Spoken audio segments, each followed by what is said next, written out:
Nous avons souvent entendu dire que la masturbation est une pratique normale, mais jusqu'à quel point? Combien de fois par jour peut-on se masturber sans être considéré comme dépendant? Que se passe-t-il si vous ne parvenez pas à vous arrêter? Dans cette vidéo, nous répondrons à ces questions et expliquerons pourquoi il pourrait être bénéfique de reconsidérer cette habitude qui, bien que semble-t-il innocente, peut cacher des pièges pour votre vie. Avant de commencer, je m'excuse pour le ton peut-être exagéré de cette introduction.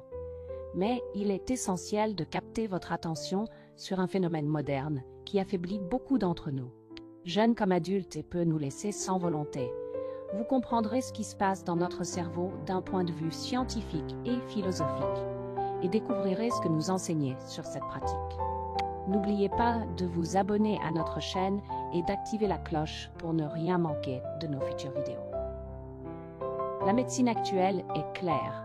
La masturbation est une pratique normale non seulement chez les humains, mais aussi chez d'autres mammifères comme les chiens. Cependant, cette vision n'a pas toujours existé. Par le passé, la masturbation était perçue comme immorale, notamment chez les hommes, car la production non reproductive de sperme était considérée comme une perte de potentiel de reproduction. Chez les femmes, on craignait que la masturbation ne les éloigne des hommes en leur permettant de trouver du plaisir de manière autonome. En plus des jugements moraux, il y avait aussi des préoccupations physiques, affirmant que la masturbation pouvait provoquer diverses maladies. Aujourd'hui, pour la plupart des gens, la masturbation est une activité normale et sans danger lorsqu'elle est pratiquée avec modération. Elle peut même avoir des avantages pour la santé, comme la réduction du stress et l'amélioration de l'humeur. Cependant, l'excès peut poser problème. La masturbation excessive peut devenir une habitude compulsive qui interfère avec la vie quotidienne, les relations et les responsabilités. Scientifiquement, la masturbation stimule la libération de dopamine dans le cerveau, procurant une sensation de plaisir. Cependant, une stimulation excessive peut entraîner une désensibilisation, où le cerveau a besoin de plus en plus de stimulation pour ressentir le même niveau de plaisir. C'est un peu comme avec d'autres formes de dépendance, les stoïciens nous enseignent l'importance de la modération et du contrôle de soi. Selon eux, la maîtrise de nos désirs et de nos impulsions est essentielle pour mener une vie vertueuse et équilibrée. Appliquée à la masturbation, cela signifie qu'il est important de ne pas laisser cette habitude dominer notre vie et de chercher à maintenir un équilibre sain. Il est important de noter que chaque personne est différente. Ce qui est excessif pour l'un peut être normal pour un autre. Si vous trouvez que la masturbation interfère avec votre vie quotidienne, il peut être utile de parler à un professionnel de la santé pour obtenir des conseils. L'acte sexuel induit le sommeil selon l'Institut français de la santé et de la recherche médicale. Après l'orgasme, le cerveau des hommes désactive le désir sexuel, entraînant un repos du cortex cérébral, la région responsable de la pensée consciente. Cette désactivation, en plus de réduire l'envie de poursuivre les relations sexuelles, facilite également l'endormissement. Cependant, la masturbation, tout comme l'acte sexuel, libère de la dopamine dans le cerveau. Cette hormone crée une sensation de bien-être, de soulagement et de réduction du stress, mais peut aussi conduire certaines personnes à devenir dépendantes. En 2017, le Manuel diagnostique et statistique des troubles mentaux, DSM, a reconnu un nouveau trouble. Le trouble de l'hypersexualité, qui classe la masturbation excessive dans la catégorie des troubles obsessionnels compulsifs, TOC. Ce trouble peut entraîner des conséquences graves, tant sur le plan mental que physique.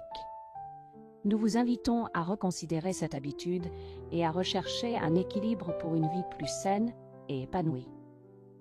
Les individus touchés par cette dépendance peuvent perdre le contrôle de leurs impulsions et devenir esclaves de leurs désirs. Ils peuvent chercher des relations avec des prostituées ou avoir des relations sexuelles multiples dans une quête incessante de satisfaction.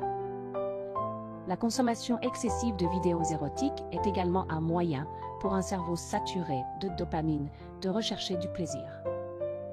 L'addiction à la masturbation est liée aux produits chimiques libérés dans le cerveau, en particulier la dopamine.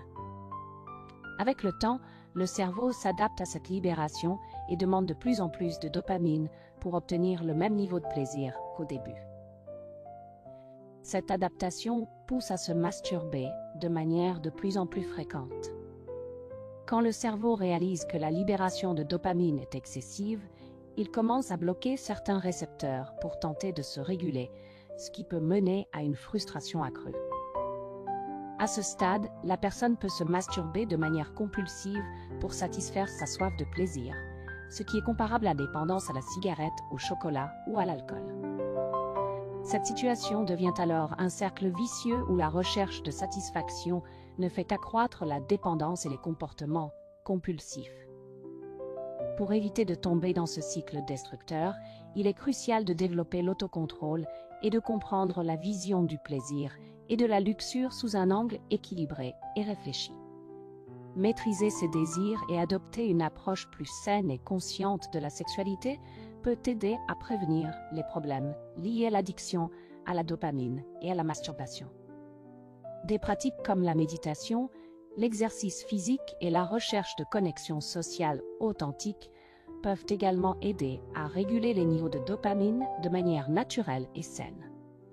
En somme, bien que l'acte sexuel puisse induire le sommeil et offrir des moments de plaisir intenses, il est essentiel de rester vigilant face aux risques d'addiction et de perte de contrôle. Comprendre les mécanismes biologiques et psychologiques en jeu peut permettre de mieux gérer ses comportements et de maintenir une vie sexuelle équilibrée et satisfaisante.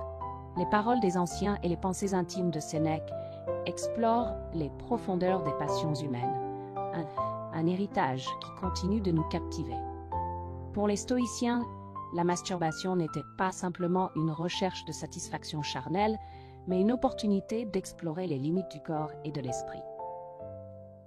Ils la considéraient comme un exercice d'autoconnaissance et de véritable liberté. Les passions et la conquête de soi sont essentielles. La capacité de profiter du plaisir doit être comprise dans un cadre philosophique de maîtrise de soi. Ainsi, la réflexion sur la masturbation n'est pas simplement une question de gratification immédiate, mais d'une compréhension profonde et d'une maîtrise de soi. Cela implique de diriger nos émotions vers un voyage de conscience de soi, embrassant nos inclinations les plus profondes. Chaque action, du point de vue stoïcien, a des conséquences non seulement pour nous-mêmes, mais aussi pour l'ordre naturel de l'univers. Lorsque nous cédons à des désirs intenses comme une masturbation incontrôlée, nous perdons cette connexion harmonique avec la nature et devenons prisonniers de nos désirs. Nous éloignant de la véritable sérénité intérieure, la masturbation compulsive peut déclencher une tourmente émotionnelle où culpabilité, honte et insatisfaction deviennent des compagnons constants. Les stoïciens nous enseignent à contrôler nos émotions intenses par l'introspection et l'autorégulation. En faisant face consciemment à nos émotions, nous apprenons à les gérer de manière saine et constructive.